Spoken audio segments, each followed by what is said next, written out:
as I was saying, we basically go to conferences and workshops and we see hernias being done and all kinds of meshes being used, and we really don't know what meshes are all about.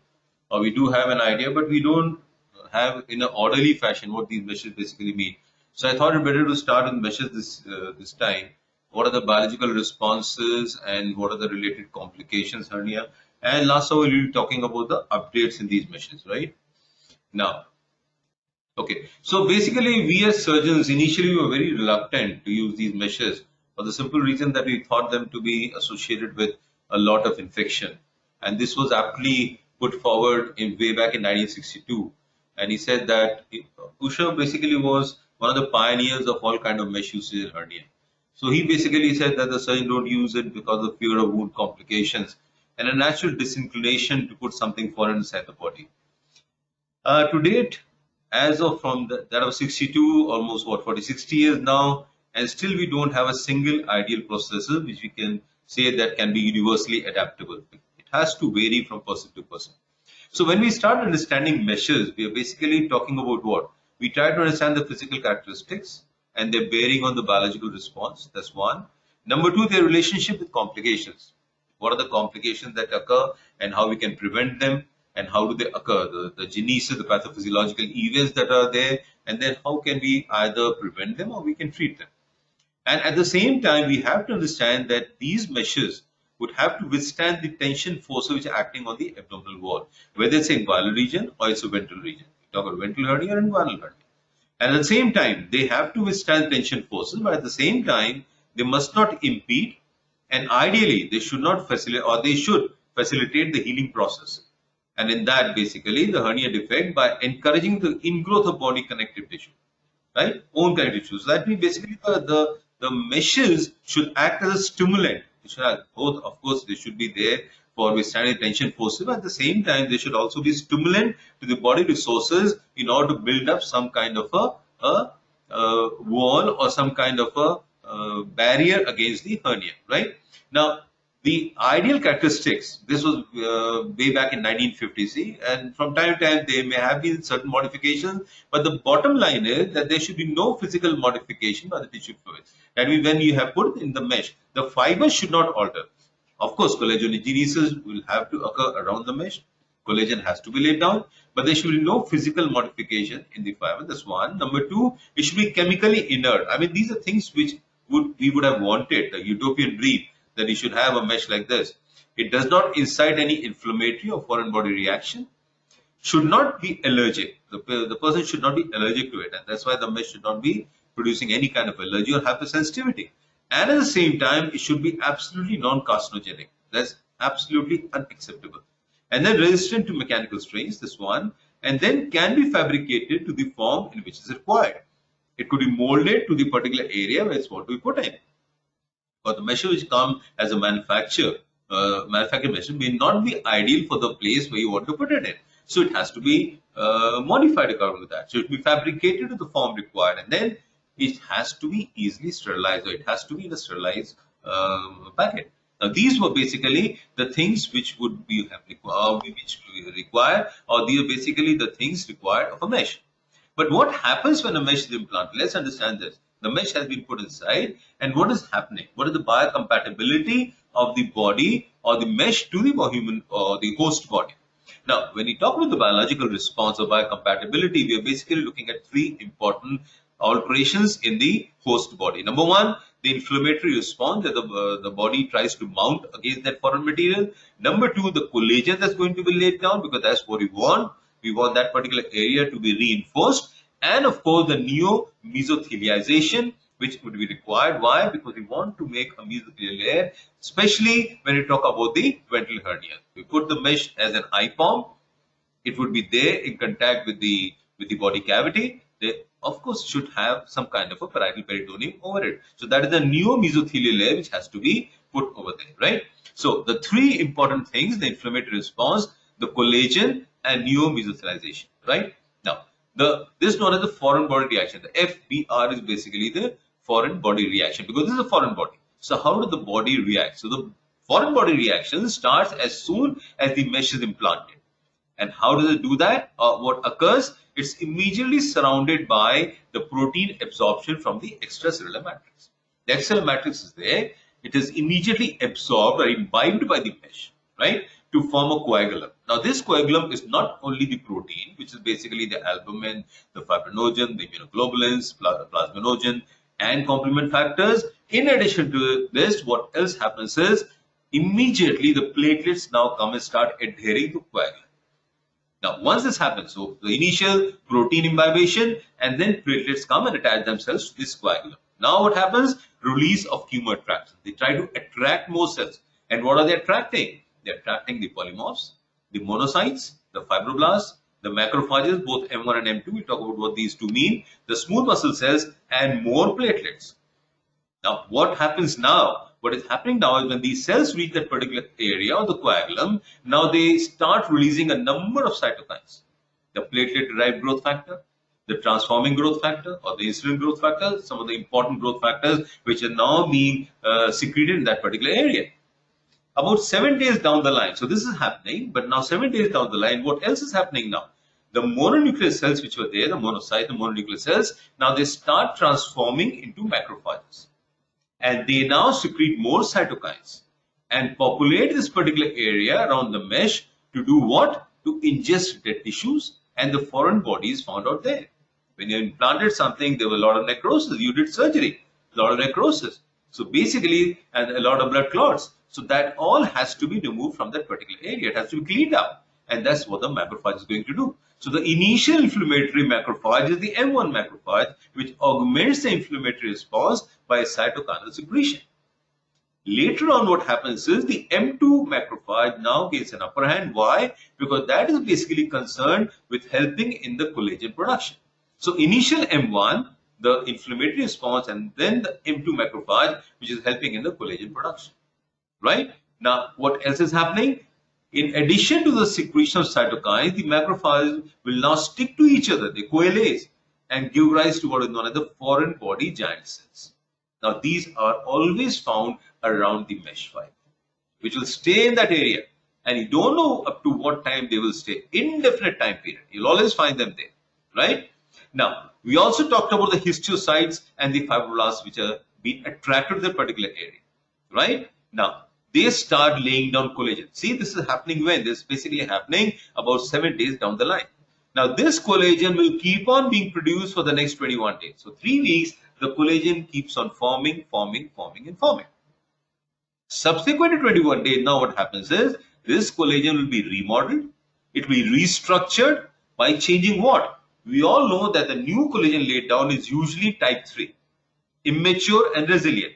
But it has to change to a more mature form, collagen type 1.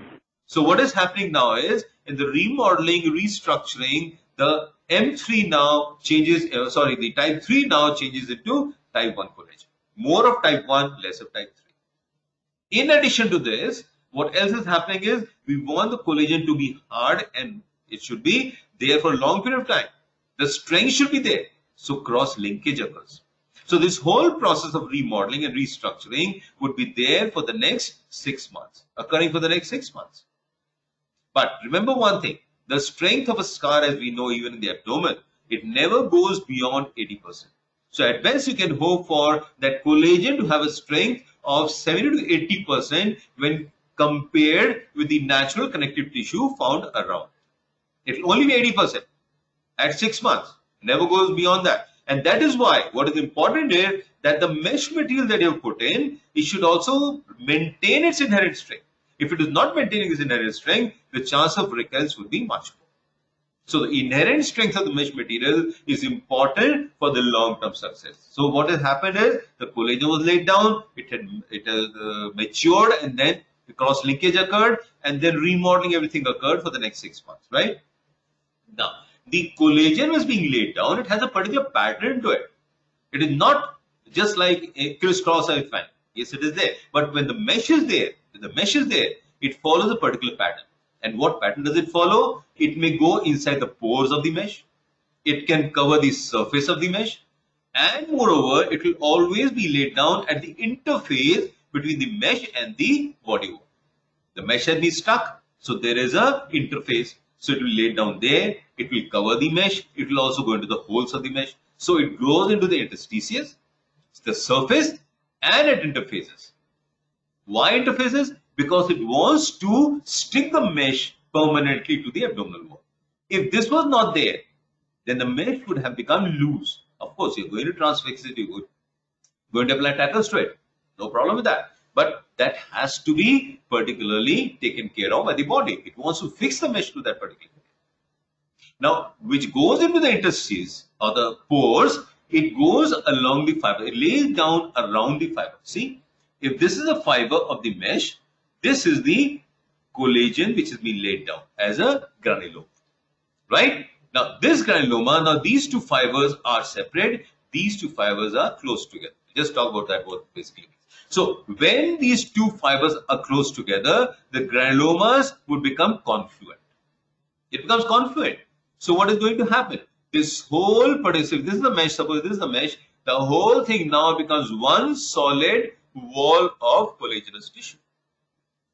Absolute solid wall. No elasticity.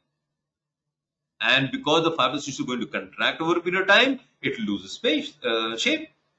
So two things bad are happening when you got a very small pore. So this was the pore, the granuloma, they coalesce together and they led to one single sheet of fibrous tissue, a collagenous sheet, which would lose its, the mesh would have no longer be elastic. Why? Why is it required to be elastic? Remember, the abdominal wall you have stuck it, basically, or the inguinal region, the lower part of the abdominal wall, would be a elastic area. You cough, it has to distend. You vomit, it has to distend. And on that particular wall, which is elastic, you have stuck something which is absolutely elastic. It will always be felt. It will always be felt by the body. That look, this particular area is making a problem for me. And there will always be shearing forces between that particular collagen mass, I love to call it a mass now, or a fibrous mass, and the resilient tissue. Always shearing forces. Why? This is not moving. This is moving. So what's going to happen? At the junctional area, there has to be shearing force. But if the fibers are far apart, suppose this is the scenario, what's going to happen? This pore is always maintained. These two fibers can move against each other. Differential movement between these two. Any differential movement between these two? No. No differential movement. Differential movement here? Yes. Why? Because the granulomas have not coalesced to each other. And that is where the pore size comes into play. We are all talking about large pore mesh now. Macro porous meshes. We talk about micro porous meshes. That's exactly what we mean. So when you talk about the polypropylene mesh, you have to have at least a pore size more than 1 millimeter. Remember that. This is the lower cutoff level. Anything less than this, the formation of a confluent granuloma will always be there. If it is more than that, it would be a non-confluent granuloma, right? So 1 millimeter, remember, should be the minimum pore size. The minimum pore size if you want a resilient kind of a mesh, right? This growing into the pores is a phenomenon known as infiltration. So the collagen is infiltrating inside your mesh. At the same time, I told you it is going to surround the mesh from all sides, going to cover the surface, is going to be laid down at the interfaces. That would be known as a encapsulation. Why? The whole of the mesh is being encapsulated. So two things are happening. The collagen is infiltrating and the collagen is encapsulated. That is very important to understand the further progress of a mesh. So you have a large pore, allows a flexible scar mesh, allows tissue ingrowth and rapid integration. Why? Because that collagen going inside the pore is going to come in contact with the wall in the region of the pore. So rapid integration, it reduces the foreign body reaction. Why? The larger the pore, the less the mesh material. Because you create a particular net. Obviously, a very thick net would have more material. A thin net will have much less material. So the larger the pores, the lesser the material. The smaller the pore, the more the material. So the more the material, more FBR. Less the material, less FBR. So in a large pore, you have a reduced FBR by minimizing what? The host mesh contact area. It maintains its elasticity without impairing the abdominal wall mobility to a great extent, right? That is why it is preferred over smooth and microporous meshes, and it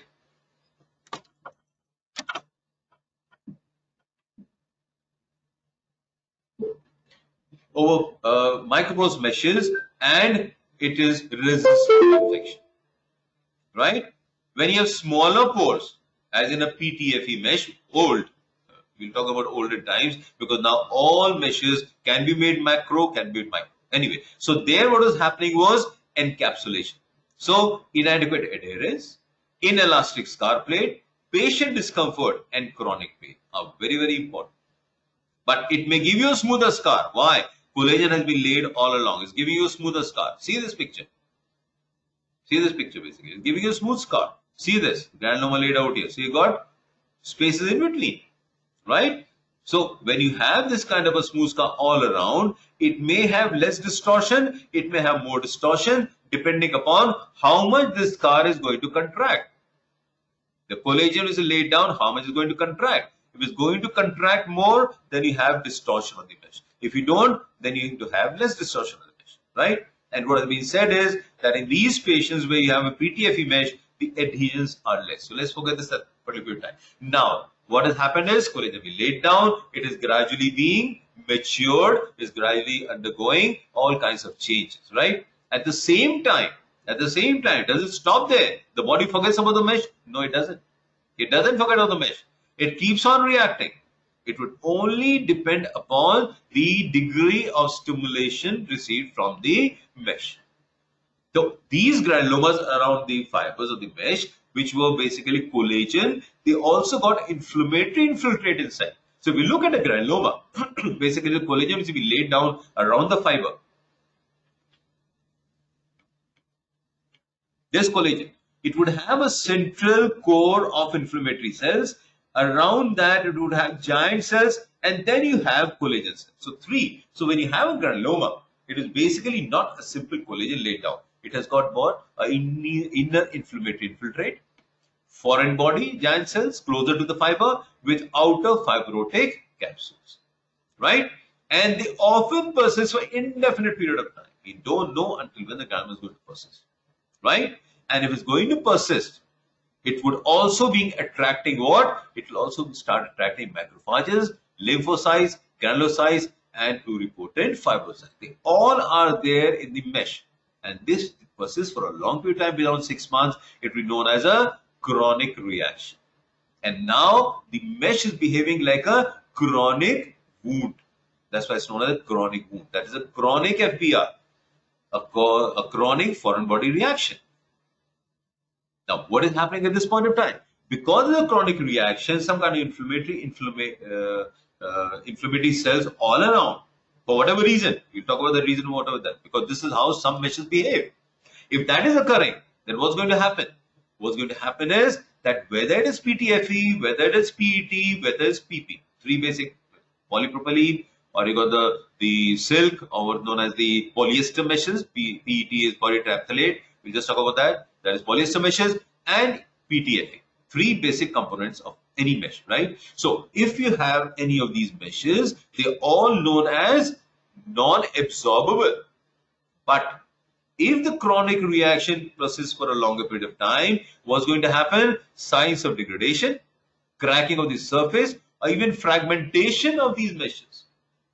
So the permanency of these non-absorbable meshes should no longer be expected. Don't expect to be permanent. In fact, PET dissolves over a period of time. It's not a absolutely non-absorbent material. So to decrease the chronic foreign body reaction, that's what we want. We don't want this reaction to persist for a long period of time. So what do? We want to reduce the chronic FBR, and we want a stretchability of the scar. So the design of the mesh should be such that number one, it should have less material, it should have larger pores. And at the same time, enough structural strength to prevent what? The distortion of shape, maintain the pore size, and the mechanical strain on the abdomen. And that is where the concept of what we call today is low weight, large pore meshes are to be preferred. We have slightly modified this now. Why? Low weight, oblique, moderate weight, large pore meshes are the norm of the day. So if you want any kind of mesh to be inserted inside the body, it should be low weight, oblique moderate weight, large pore mesh, large pore size mesh. Is that clear? That is the bottom line for any mesh which should be preferred, whether you do it for inguinal hernia, you do it for ventral hernia, whatever. Now what happens? The mesothelium has to be laid down, and this neomesothelization follows next. Initially it may be smooth or it may be wrinkled depending upon what is the surface of the collagen on which it is being laid down. So it could be a wrinkled kind of a mesothelial layer, or it could be smooth mesothelial layer. So the whole of this tissue incorporation should be completed by almost 8 weeks, this initial. But the chronic reaction, it goes on and on up to 6 months or even more, right? So the initial mesothelial layer should be complete by about 8 weeks, okay? Now, so this is basically just a chart diagram showing the same thing from the prosthetic implantation, the protein agglutation, coagulum, platelet adherence, then chemoattractant release, and then you have the polymer for nuclear leukocytes and the other cells, macrophages, fibroblasts, smooth muscle. They increasingly populate the area. The macrophage coalesce, give rise to giant cells and further fibroblasts and smooth cells. They start laying down collagen. So now you have ultimate connective tissue leading to 80% of the original tissue strength, what we already talked about. Let's go further. Further, what we said was the ingrowth, then top of the fibrous tissue. Now, this ingrowth would always be at right angles to the mesh fiber. If the mesh fiber is running like this, the ingrowth would be like this, right? Less amount of collagen reaction. Neomesothelium is uniformly spread out. This is basically when we have only ingrowth of the fibrous tissue, not a encapsulation. Remember that. Mesh maintains its shape. Why? Because nothing is compressing it. It's only gone inside the pores. And if the collagen response stops at this stage, the scar tissue may be suboptimal. That is problematic. So that basically tells you what? That the collagen growing inside is not alone enough for the mesh. It should have collagen laid down at the margins or the interfaces. That is very important. And it should have a very thin layer of encapsulation. See, this is a figure, very good figure. This is the mesh, and this is where the things have been laid down. See, it's covering the whole thing. Here, it's probably not covering. So this part of the mesh would be still resilient. This part of the mesh forms a plate. And this is how the mesh is laid down. So this is basically just telling you what is happening in a patient where you have infiltration or ingrowth. So that means you also have to have some kind of a encapsulation in this patient. That excessive collagen response, if it is occurring as encapsulation, may be harmful. But the minimum amount of encapsulation should always be there. Why? It has to cover the mesh surface. It has to be there at the interfaces. Until it covers the mesh surface, the mesothelial layer will not be or will not be proper. Right? So, in addition, it is also surrounding and results in a better host adhesion. We just not told you that. And if there is excessive, then distortion scar contracture will occur. But if it is optimal, it will not occur. So in PP meshes, what they say is that the encapsulation is so huge, so amount of fibrous tissue, that the mesh always gets distorted. And scar contraction occurs much more than if a mesh has got a PTFE or a PT mesh. Right? Now, if you have got a crumpled mesh inside, often when we do a reoperation, I don't know how many seen a reoperation done on a patient who already had a inserted mesh, often what you find is the mesh comes out very crumpled. So if you have a crumpled mesh as an IPOM, then the mesothelial layer will also be crumpled. And that would create problems. Why? Of adhesions. Right? Now, so basically, all this is happening. But what is determining this? Mesh A leads to less, mesh B leads to more, or mesh C leads to somewhere in between. Now, what is determining this degree of host reaction? Number one, the nature of the polymer. What has been inserted? Whether it is polypropylene, or it is a polyester, or it is PTFE. What have you inserted inside? That makes a difference. The surface area and contact. How much contact there? Contact over 1 inch or contact over, let's say, 1 centimeter. That would depend upon the textile properties. How you have made the mesh. How the mesh has been made. How it's weaved. That basically. The pore size. Small pore, large pore. Diameter of the fiber. Each fiber diameter also makes a difference. The number of fibers they are there. And of course the weight of the mesh. So the message basically is that the optimal amount of tissue should be used. And there should be a balance between minimal foreign body reaction plus optimal required effectivity. There has to be a balance between it. Right? Now, we know, at least now we know the body is going to do, what the body will do. Now we have to understand what should be the requirement from a mesh. Some of it we understand that the foreign body reaction should be less. But then how are we going to achieve it? We know those things which are there, the weave and the fiber and the pore, etc., etc. But why is the mesh required? To give added tension to your abdominal wall. So we have to know why is the mesh required. You should know what the abdominal wall tension is. The tension in the abdominal wall maximum should be, or in case of coughing, violent bouts of vomiting, is never more than 80 newtons per centimeter. Okay. Now, when the mesh is being applied to a part of the abdominal wall which is still existing, right? But when the whole of the mesh is going to replace the whole wall, then you have to have a required force withstanding 30 Newton per centimeter. That basically tells you what? That any mesh to be inserted should be anywhere between 80 newtons to 30 newtons per centimeter, depending upon where you're putting the mesh inside. Whether it's going to replace a full thickness wall or it's going to replace only part of the thickness of the wall, right? But what is happening is that the meshes which were there from the start when they were designed up to today, they are always over-engineered. Means what? That they are meshes which can withstand 10 times the required tension. 10 times. That means extra material. Why do you want that? That's going to create problems in your body. All these meshes which were there until lately, about 5 years back, they were always over-engineered. In fact, every heavyweight mesh, every one of them is over-engineered. Why? Because it is going to supply more material inside, it's going to create problems. So more tissue reaction and more complications. So we don't want that. That basically means that a mesh should be such that the material should be only enough to withstand this kind of tension. 18 to 30 newtons and more than that. So what you can hope for best is less than 35 or 40 newtons. Why do you want 100 newtons? Right. The elasticity of the mesh should be there. Right. Now heavyweight microporous elasticity, see, 4 to 16%. What is the normal elasticity of the abdominal wall at 16 newtons per centimeter? 11 to 32%. So basically we're talking about what? We're talking about half the elasticity. That means the body will be, the mesh will always be felt by the person as a solid mass in the wall in that particular area where it has been inserted. The mesh should not shrink. Why? Because mesh is going to shrink. What's going to happen?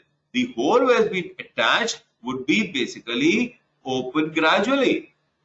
You had covered a particular hole, let's say 1 by 1. You put a mesh 2 by 2. The mesh shrunk to 0.5 by 0.5. What has happened? The hole is left open now. So the actual shrinkage of the mesh should always be kept in mind, and what has been mentioned is almost shrinkage of 60% from its original size. That has been mentioned in the literature. So basically we are looking at a mesh construction such that it does not shrink more than 10 to 15%, never beyond that. And what is the offshoot from this? The offshoot from this is basically until we have an adequate overlap from the margin of the defect to the margin of the mesh. Let's say I have an overlap of 4 to 5 centimeter. Even if it shrinks, it's going to shrink 1 centimeter, 2 centimeter, 3 centimeter. Still I have an overlap of 2 to 3 centimeter. That is why the 4 to 5 centimeter overlap is necessary. Why? Because we have to take care, or we have to keep in mind or accommodate the shrinkage of the mesh over a period of time. Right? That is very, very important. The mechanical characters, the other thing that has to be kept in mind is that the mesh should be able to be fixed and it should be retained inside. Any kind of force should not tear the mesh away. So races of biomaterials to pull out from the fascia. It should not be pulled out. And then they should be durable. Let's say I put in a mesh today and within 15 days, 20 days, it is gone. By that time, the hernia is not healed. So what's going to happen? The hernia recurs. So the mesh should be durable. Durable until the time that I want it to be there. It should not be, or it should not disappear earlier, right? So we now know that basically we want the mesh to build. We know how it's going to react, and now we know what is required for. Then now we are going in for building the mesh. So how do we build it? We have to have some kind of a basic material. we want to build a wall, we have three things. We have to have cement, we have to have sand, we have to have bricks. That is the basic building block. So what is the basic building block of meshes? The basic material in all meshes is either polyester fiber cloth, or it is polypropylene, or it is expanded polytetrafluoroethylene. Three basic structures. In any mesh, you'll find these three basic structures as the basic cornerstone of subsequent mesh formation. So you have to form the mesh around these basic fibers. So the basic fiber has to be either polyester, polypropylene, or expanded polytetrafluoroethylene. Either of the three, right? The carbon fibers and polyvinyl iodine fluoride are two other fibers, but they are no longer used. Why? But they were never caught on to the major manufacturers. So they're all using either this, or this, right? So three basic materials. Now, we know these three basic materials, but there has to be difference. Why the choice? Why PP or why polyester, why PTFE? Is there a difference? Yes, there is some difference. So we're talking about polypropylene, polyethylene tetraphthalate, and expanded polytetrafluoroethylene. Now, first thing we know the absorption. Why phobicity or philicity? Why? Because when a mesh is hydrophilic, it's going to imbibe fluid. Along with the imbibition of the fluid, the bacteria will also be imbibed. So to start with, any mesh which is repelling the fluid would be a better mesh. So hydrophobic meshes would be meshes which should be preferred. So a material which is hydrophobic should be preferred. So normally what we'd like to do, we'd like to construct a mesh with either polypropylene or PTFE, given a choice. That doesn't mean PET is not used. There's just one property we talk about. The foreign body reaction has to be known. Which material will give rise to more foreign body reaction? And in that, the score goes in favor of PTFE, minimum foreign body reaction, and the maximum with polypropylene. What is the host tissue incorporation colonization occurring in these three fibers? Here ingrowth and encapsulation, here only encapsulation. So basically these meshes are never fixed tightly to the abdominal wall. These are always tightly fixed to the abdominal wall, and that's why later on trying to remove these meshes may be slightly easier than trying to remove this mesh.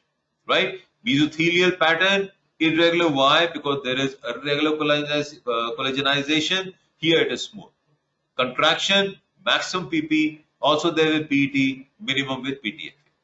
Right? What about the absorption? The absorption in these meshes, the nonabsorable, nonabsorable. As I said earlier, PET can degrade over a period of time by hydrolysis. Filaments in all three could either be mono or multi, but in polyester and PTFE is probably only commonly multifiber. This is how it looks like. See, this is the proline mesh and the PTFE mesh. See the thinness of the fibers out here, right? Just to give you an example how it looks. Okay. Now, so as far as the colonization and the behavior of the mesh of a PP variety and PTFE is concerned, there are conflicting opinions. People say the PP mesh is going to be rumpled and it is going to lose its original shape. Others say that it's not going to lose its shape. So there are conflicting opinions, right? And others say that PTFE loses shape, and some say the PTFE is not going to lose shape. So basically, what we are concerned with is that either of the meshes may or may not lose the shape depending upon what? The degree of encapsulation, right? That is what is going to determine the amount of collagen laid all around. Now, we know the basic material now. We have the sand, we've got the cement, we've got the brick. We have all the three things. Now we have to assemble it. But then basically we know what kind of mesh we are trying to build. So for that we know what the classification, how do we classify the meshes. So basically right from start, the mesh classification was based on the pore size. That was one. The second classification which came later was basically classifying the meshes based on the density and the weight of the mesh. But came along Klinge in 2012 and he basically classified it based on the effective porosity. Now what is effective porosity? Porosity is basically what the manufacturer of the mesh gives to you. He given you a mesh, it has got a number of holes in it. That is the porosity. But effective porosity would be such that whenever that mesh is put inside, what is going to happen to it? Once the granulomas are formed, does the pore remain or doesn't remain? So the effective porosity is the pore size remaining in between the granulomas, which is probably of much more importance than the porosity as such, right? So we're talking about the prosthesis weight. I told you that the second method of classifying was by Koda et al. The mesh density and weight. So weight is important. Why? Because larger the mass of material, more the stiffness, more the excessive scar plate formation, more the abdominal wall restriction, right? And 50% of patients have got reduced pain comfort. They're very, very discomforted and they have an impaired quality of life. So moderate weight and light weight are preferred. So based on that weight, we now know that we can classify meshes, whether it's a ventral hernia mesh or it is a guidal mesh, basically classify it as ultralight, lightweight, medium weight and heavy weight. And why these figures in red? Because these are the two preferred meshes. More towards this, less towards this. That basically means that we are somewhere about the medium weight or the moderate weight meshes. The weight 35 to 50 is basically grams per square meter, 50 to 90 and more than 90. We don't pick these meshes up. The surgical site infection is higher probably in this. This is basically documented. We still don't understand why. It is the least in the medium weight meshes. Duration of stay, least. Quality of life at 6 months, best. Pain at 1 year, chronic pain, talk about chronic pain, less than this. More. Mesh fracture, maximum with ultralight. And that's why ultra-lightweight meshes have been given up. Forget about ultra-lightweight meshes. Just remember the lightweight and the medium weight meshes, right? They're now shifting again from initially, there was a period of about 10 years or so when everybody is talking about low weight, large pore, low weight, macroporous, low weight, large pore. What is known as macroporous. So, but here now we're talking about what? Probably the moderate weight or a line in between light and moderate weight and large pores. That is still there. We see except the pore side, right? Foreign body reaction, chronic foreign body reaction basically stands to reason because medium weight would be having more material, slightly more than the lightweight mesh. Fistula formation would be plus minus here, heavy weight, yes, in these two may. Recurrence, maximum ultralight, apart from that, equal among all the three, right? What about the pores? We talk about the pores. Now, what are the pores? Now, pores, when you talk about the pores, have been divided into 4. Microporous, which is almost solid. The initial PTFE mesh was a microporous mesh. Small pore, medium pore, large pore, very large pore. I have purposely given you the millimeters and equivalent millimeters. So basically, see, medium pore is up to 1 millimeter. So these two have to be rejected in terms of pore size, right? So if you want a microporous, it is basically either a small pore or a microporous. These are all why. See, less than 0.6. And we said less than 0.6, it always causes scar bridging. Scar bridging. The mesh would no longer be there. It will only be a scar plate, right? More than 400. If you have more than 4 millimeter, very high recurrence rates. Why? Because the interval between the two granulomas is so huge that the recurrences always occur. So, best results are with what? Between 2 and 3. And most of the meshes being manufactured as of today have got a pore size between 2 and 3 millimeters. Underline that. All meshes being manufactured right now between 2 and 3 millimeters pore size. And it will also determine the amount of tissue, and that's why the pore size is important. We just now talk about the porosity. Now, what is this porosity all about? Now, based on porosity, the meshes have been divided into 6 types. So, this is basically classification of meshes which we follow today, right? Now, as of today, we know about the porosity. And what's porosity? Class 1 meshes are basically large pores. The textile property, the pores occupy more than 60% of the mesh material. Okay. Effective porosity is more than 0%. Means what? That means there will always be a gap between the fibers. Always between the fibers.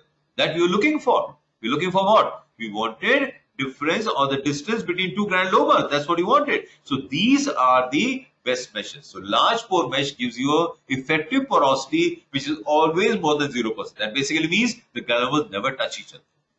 But class 2 meshes, which also known as small pore meshes, these are basically meshes which have got a porosity of less than 60%. That means the pores occupy less than 60% of the whole mesh surface, and the effective porosity is not effective. So there is a chance that the sticking of the granuloma will always be there. Now, all these meshes are further subdivided into monofilament and multifilament, right? Now, class 3 meshes are basically meshes which have got special surface coating, what we know as composite meshes, right? They are basically those meshes which are preferred for intra-abdominal usage. These are class 3 meshes. Class 4 meshes, they got films or meshes with some micronic pores or without any porosity, and these are basically sheets, not very commonly used, but sheets are available. For PTFE sheets are available. You got polyester sheets, but these are no longer used, except where? Except in those cases where you're doing a laparoscopy. If you remember the laparoscopy, we talked about laparoscopies. So when you want to cover the whole disease as a temporary measure, you may like to cover it with a sheet, and then later on you can have to replace it, right? Class 5 meshes are 3D meshes. A very common example is basically the Kugel's mesh or the 3D mesh for inguinal hernia repair. I don't know how many of you have seen it in one of the workshops, but this mesh runs something like this. Something like this. So this part, basically this goes in the pelvic cavity inside the bony cavity, and this part basically is opposing to the lower part of the abdominal cavity, right? So this is coming in front of the deep ring, and this is going inside. So it is shaped like a shelf, okay? And then class 6 are the biological and the biosynthetic mesh. A very easy classification to remember, right? So 3D, BART and Kugel meshes are basically meshes which are the 3D meshes, right? So after discussing so much, now we know something. We know that the mesh that we want should have basic property. What are these? It should be macroporous, more than 1 millimeter. I think you need to remember this. You just underline this and just note this down. If you're not noting anything else, at least note this down. A weight somewhere between 35 to 70 grams per square meter. A burst strength which should be more than minimum 30 newtons per centimeter. That basically means that minimum it should be able to withstand this kind of a tension over the abdominal wall. The elasticity should always be somewhere in the region of 20 to 35. Why? This muscle is required to be in confluent with the elasticity of the abdominal wall. So you will not feel the discrepancy between the mesh and the abdominal wall. The contraction should be minimal, somewhere in the region of 10% or less than that. And whenever you're trying to put it, it should be easily handled. So good handling and pliability. The basic things required when you're constructing a mesh. Macroporous, weight, burst strength, elasticity, contracture, and good handling and pliability. Basic things required of a mesh. Okay? So now, we know what we require, we know the basic thing, and now we have to assemble them. Let's assemble them. How do we assemble them? How do we assemble these things we have in mind? The assembly is only by these 5 methods. 1. You have a total non-absorbable synthetic mesh. That means the mesh is totally made of either PET, is totally made up of either PP or PTFE. Total.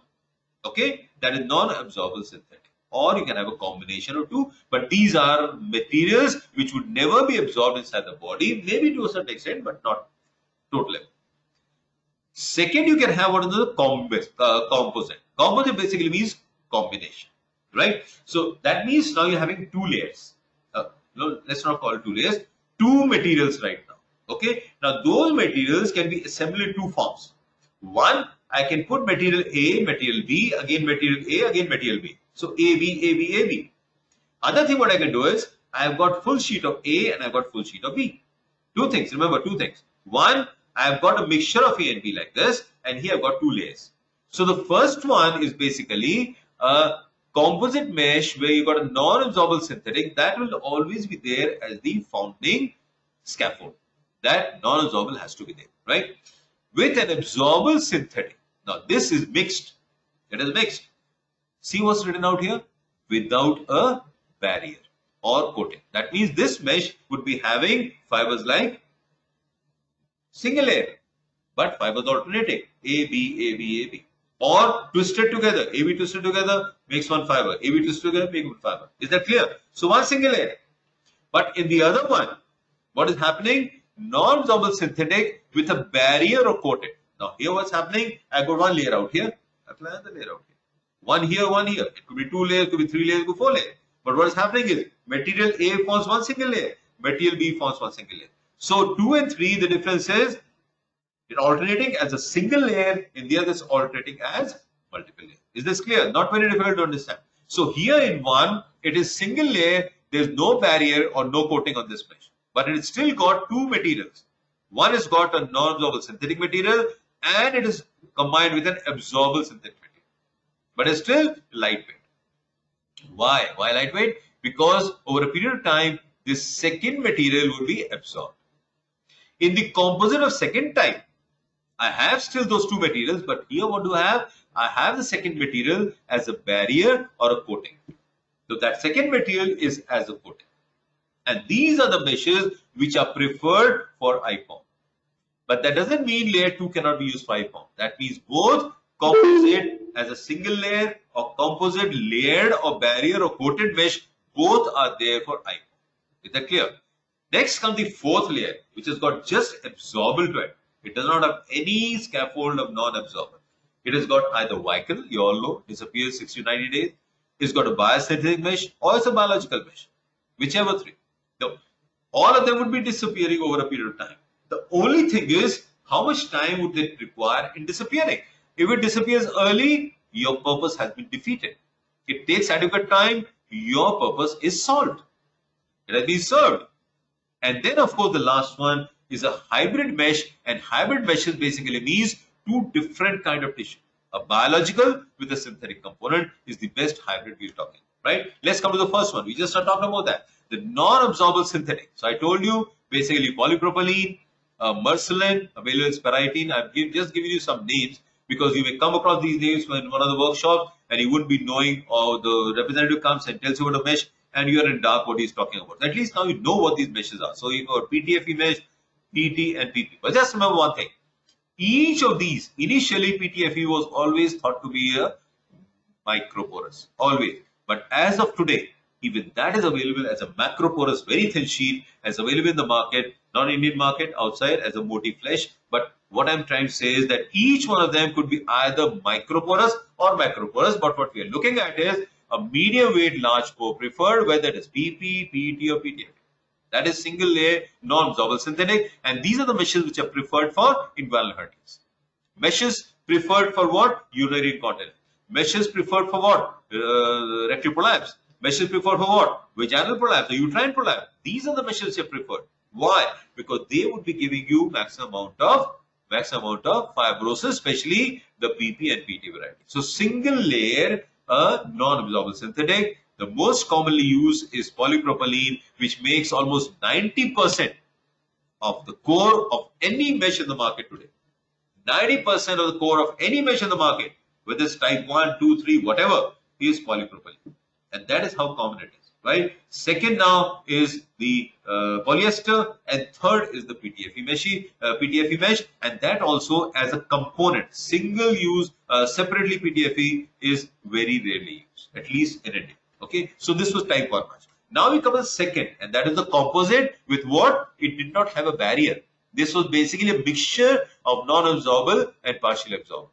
Now what is going to happen with time? It is going to be absorbed. This is going to absorb. And after this is absorbed, what's going to happen? 70% reduction of implanted foreign body, and results in what? A scar mesh, not a scar plate. That's what we want. That material which was intertwined, remember, it is not coating, intertwined with the lightweight non-absorbable synthetic, has disappeared over a period of time. Why? It was absorbable. So it created holes.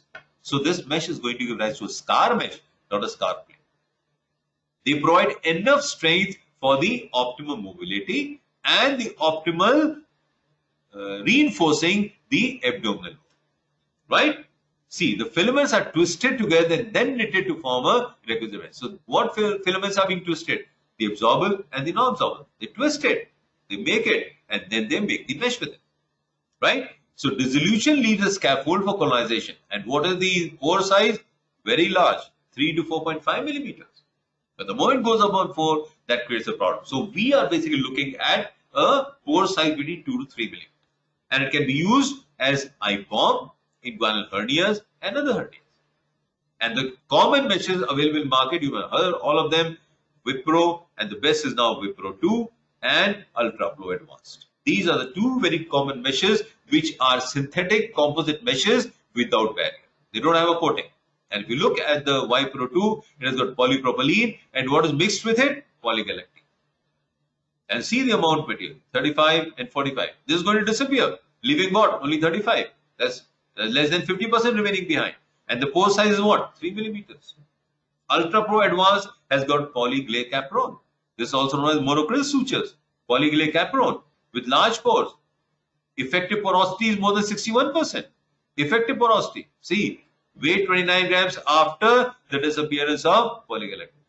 So after polyglycapron, sorry, disappear polyglycapron, the weight remaining is 29 grams. So what I'm trying to tell you is that the major part is the absorbable part, the slightly lesser part is the synthetic non-absorbable part. So that's how these meshes are made. Okay, so you are basically talking about the second type of mesh in common usage. And remember one thing, they can be used for eye.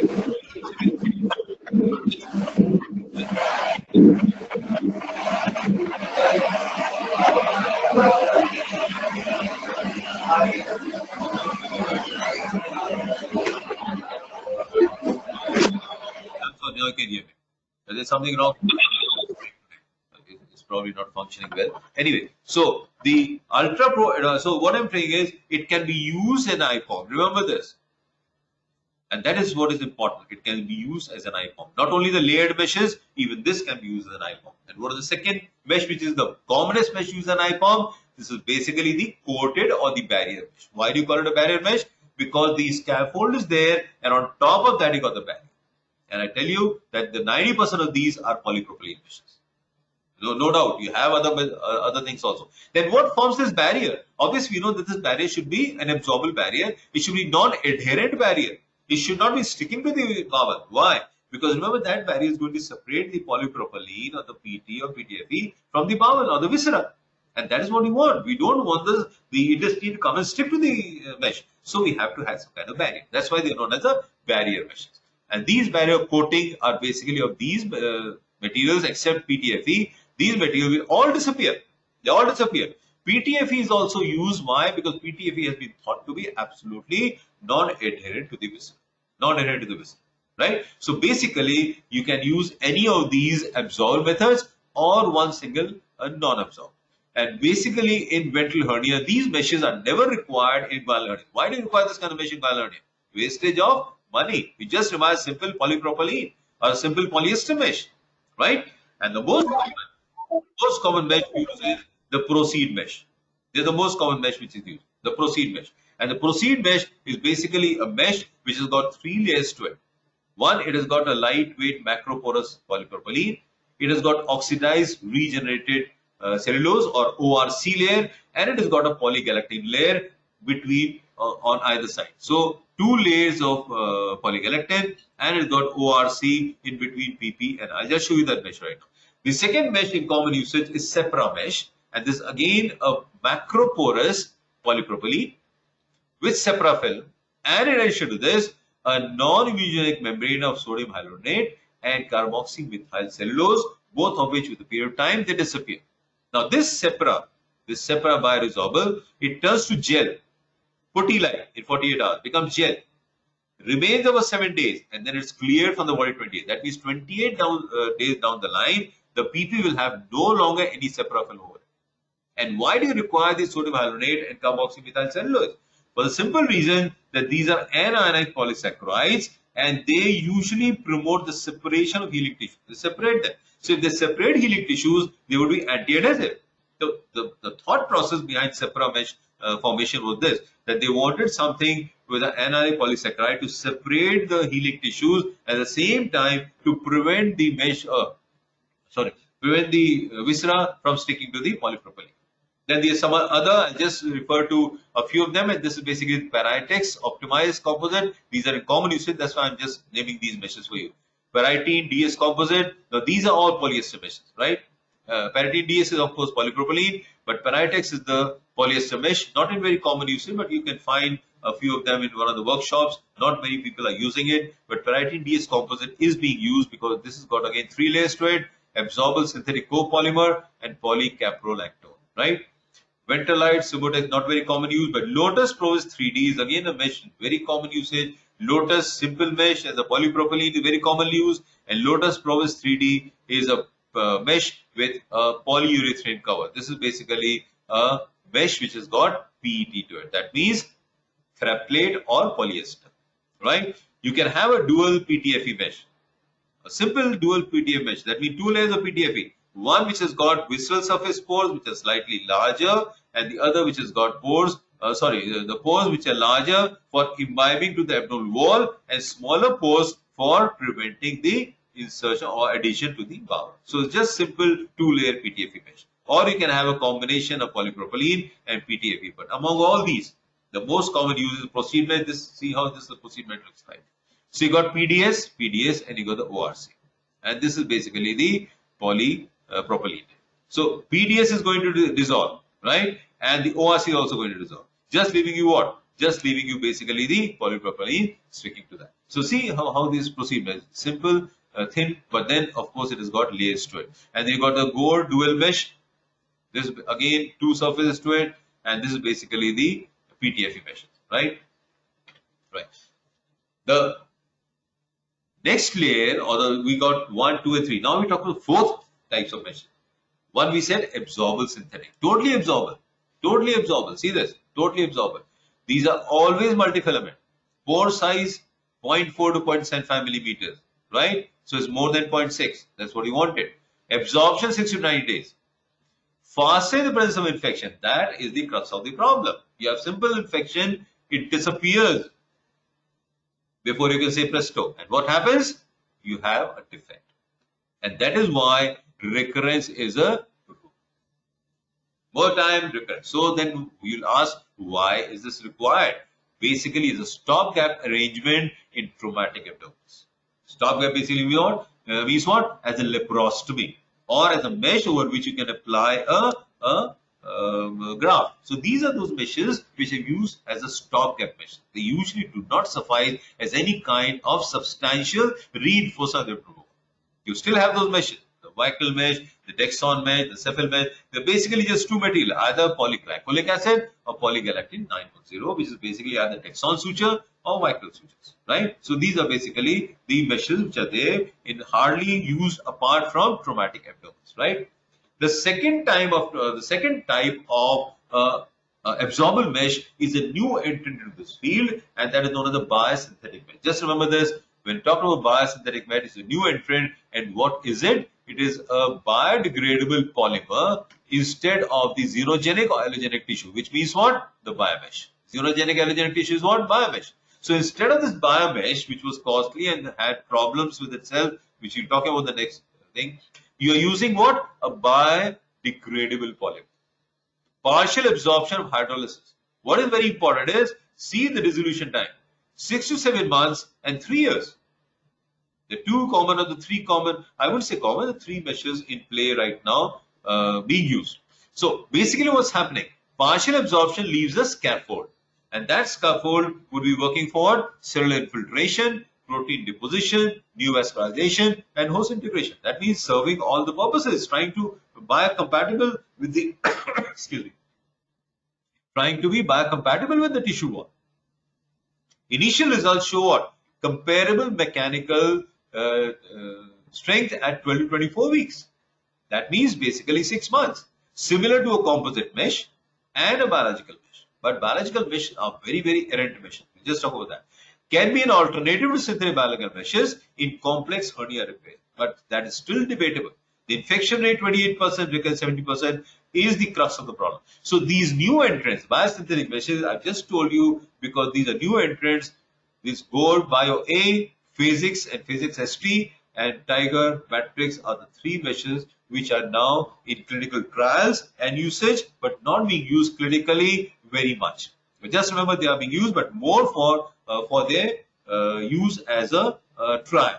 But coming to biological meshes, everybody's talking about biological meshes last 15 years. Biological meshes, you put it here, you put it here, you put it here. And the bottom line is you can't put it anywhere. But just understand what is a biological mesh. It is a decellularized, highly organized collagen and elastin architecture. So you just have the dermis, you basically have what? You've got a collagen and elastin. The rest of the tissue has been removed.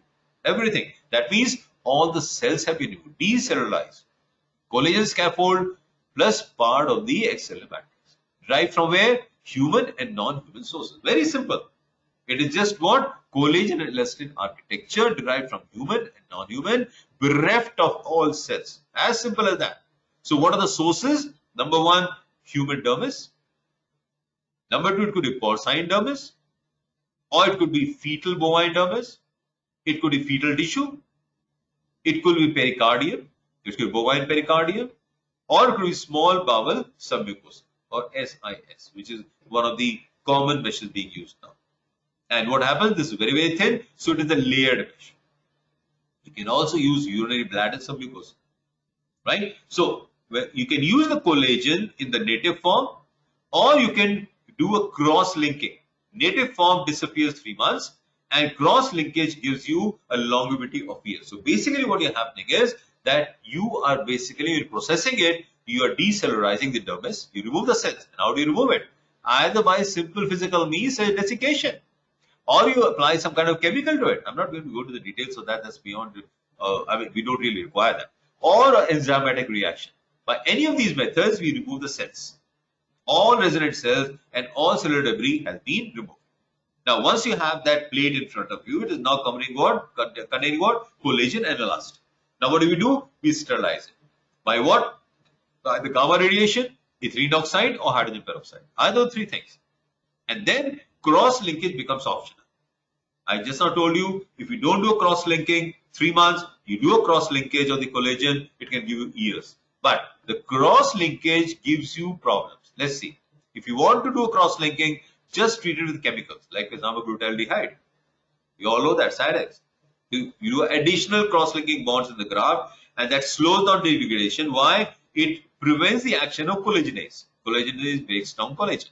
So it breaks or it retards the process of collagenase of the host tissue, so the collagen is not broken. So basically it gives you longer period of life inside the host.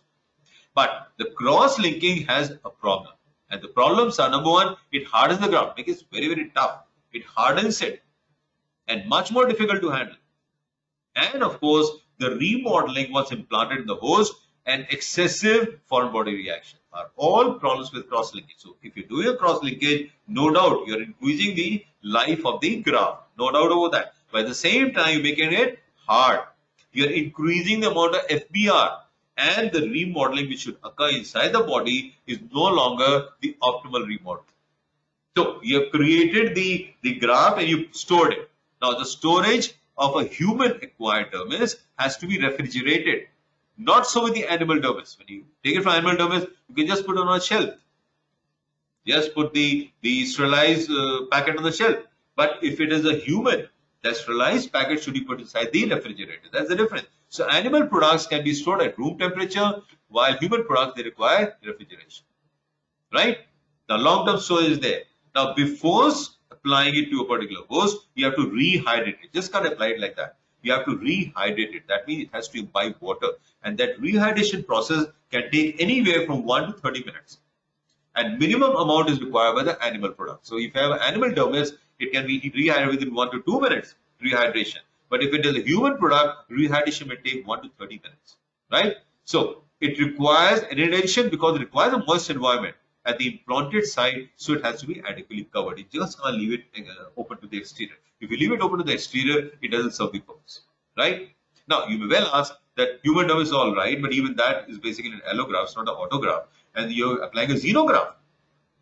Why does the body reject it? The A cell is xenograft. Remember, you have removed all the cells. What's remaining behind? The collagen and the elastin, which has got minimal amount of antigenicity. Right? So the minimum amount of antigenicity that elicits a minimal immunological recognition, not enough to throw the graft out, to reject the graft. It doesn't. Right? So basically that minimum amount of immunological recognition, it leads to what? Immediate growth factor stimulation from around the cells, which is beneficial for the body. Why? It attracts the endothelial cells, fibroblasts into the mesh. And then they start releasing more tumor attractions, more cells, what is happening in a synthetic mesh. So here the process starts differently, but the whole thing is occurring in almost similar pattern, but the intensity is different. So basically, this whole scaffold of biological tissue is colonized by host tissue cells, red vessels, additional extracellular matrix provided by the host. Rarely you may have an instance where this immunological reaction is such that immediately rejects the whole mesh outright. That is a rare phenomenon. So that means more often than not, the immunological reaction is such that it accepts the mesh for you, right? Now, what happens? The scaffold is there, the cells have come. Now the remodeling of the biological mesh starts. Wow, how the mesh is gradually degraded and it is replaced by what? Regeneration of collagen scaffold around the degraded scaffold.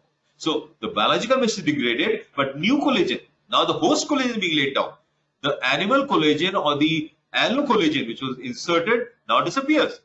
Replaced by what? Autocollagen. My collagen now. I have biological graft. It came from some person or it came from a particular animal. Is removed by my body as being replaced by my collagen on the same line. The scaffold is there. My collagen requires that scaffold to be laid down, right? So this remodeling occurs, and this balance between the degradation rebuilding process and the speed with which it is occurring, that influences the ultimate strength. Now, suppose the part which was inserted in me disappeared earlier, and my collagen didn't have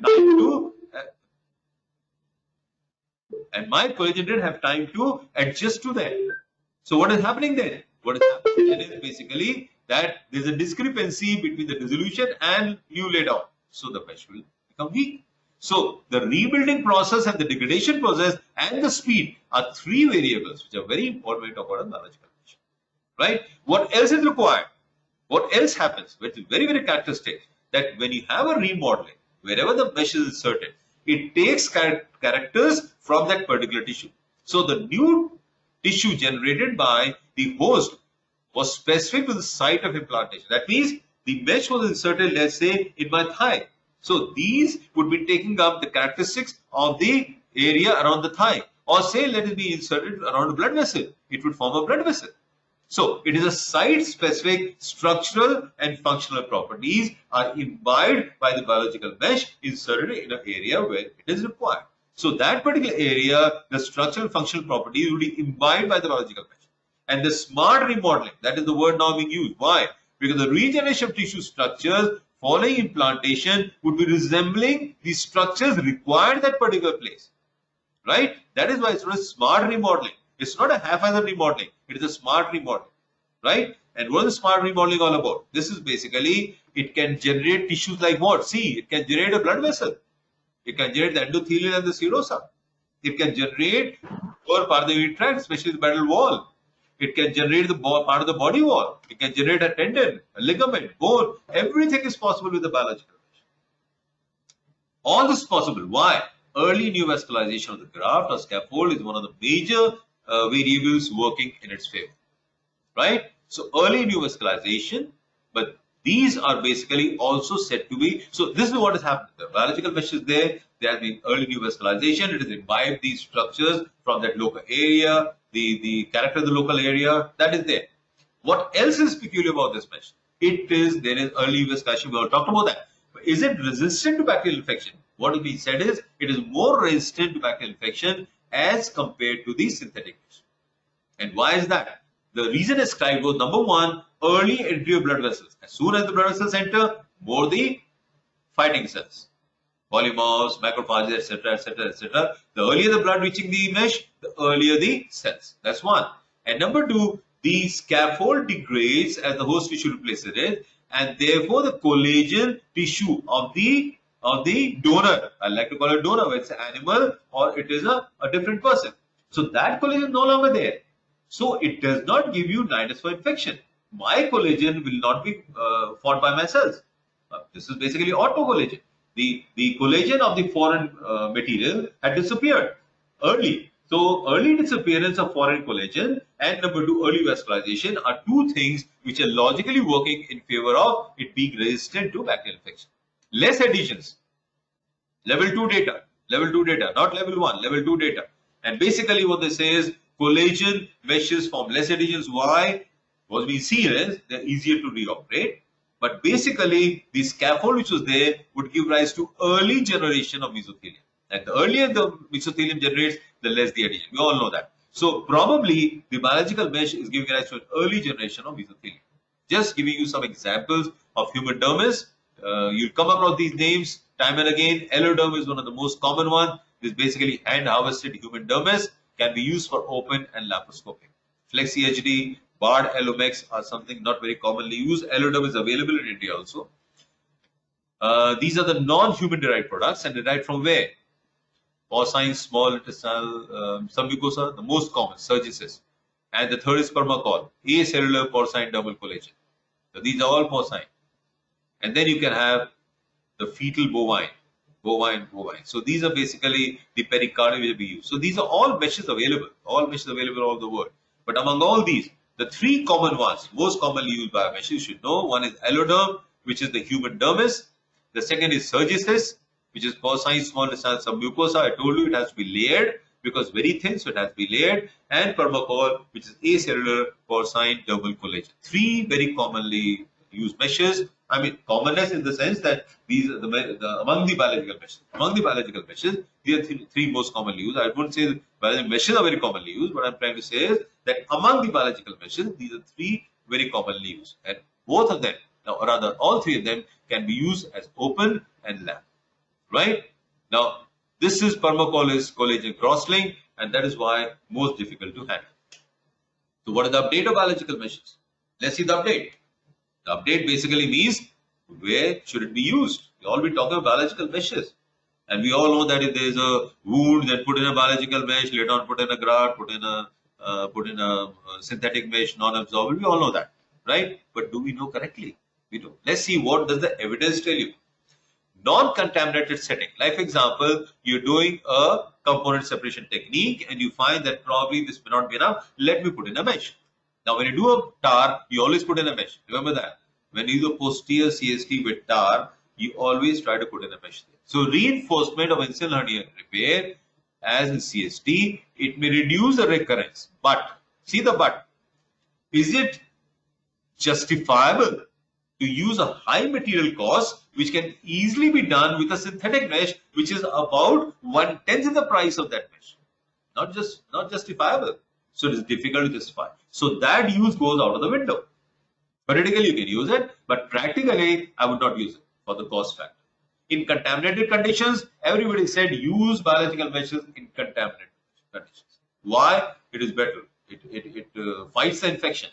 But the problem, my dear sir, is that we don't know how the infection is going to behave with the biological mesh and how soon it will disappear. It disappears before the infection is gone. So, the cumulative data regarding biological mesh says that is no longer support the claim that is better than synthetic mesh. These are all update data of 2018-2019. Remember that. So, contaminated conditions, again, it is not better than synthetic. So, it is not better than synthetic in a non-contaminated. It is not better than contaminated condition. Now, let's come to laparostomies. You're talking about bridging phenomena. You remember the lecture on laparostomies. Basically, something where you have to temporarily bridge a particular abdomen. You've got two edges, you can't close it, you bridge it with something. That's a bridging. Now, in non-contaminated, see the recurrence rate. 80% for bridging repair with the acellular dermal matrix. That is the first one, AHD. At an average cost of what? $5,100. How much? 4 lakh rupees per patient. Comparing the repair to an expensive hernia sac. This is an expensive hernia sac created. You have to enclose the bowel somewhere. And what do you want it? You say, let me use the biological mesh. I've heard too much about them. Bring the biological mesh. And what are you wasting? You're wasting almost 4 lakhs of biological mesh tissue just trying to enclose the viscera before you can close the abdominal wall in doing the secondary operation after you've done a first stage laparoscopy. Right? And then the laxity is always there with the biological mesh. They imbibe water and they become lax. So, biological mesh should be avoided even when bridging is needed. So, not advisable, non-contaminated, not advisable contaminated, not advisable bridging. Now, let's go further. A complex ventral hernia repair. What do you call a complex ventral hernia? Incarcerated, parastomal, infected, open abdomen, anticular fistula, composite septic. These are basically complex ventral hernia repairs. There is lack of level 1 evidence. See? Lack of level evidence that biological mesh provides superior outcomes even 15 years after the introduction in hernia care. These are SAGES recommendation, SAGES recommendation, that there is no level 1 data. So complex ventral inguinal hernia goes out of the window. Inguinal hernia repair, why would like to use a biological mesh in inguinal hernia repair? Simple polypropylene mesh. Do they have an advantage, the biological mesh? Absolutely not. A big no.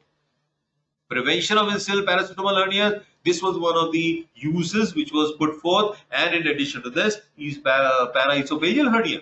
The problem with these two conditions was that when they put in a synthetic mesh, right, a synthetic non-absorbable mesh, it gave equal results, even better results. So even there it goes out. So where do you use the biological mesh now?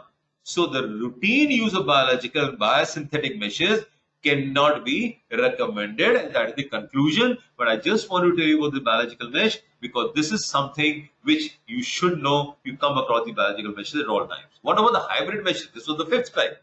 We have talked about 4, now we talk about the 5th one. And the hybrid mesh right now, which is under trial, is basically a porcine small intestinal submucosal cis mesh, and it has got a covering over a core of polypropylene. So you got a polypropylene material over that. Instead of the absorbable synthetic material, you coated with what? With the biological mesh, right? And the indications basically the hernia body wall defect, either for reinforcing or bridging. But remember, you're using a very costly material over polypropylene. So basically, we really don't know whether this hybrid mesh is going to make a difference or not. So that would only come later.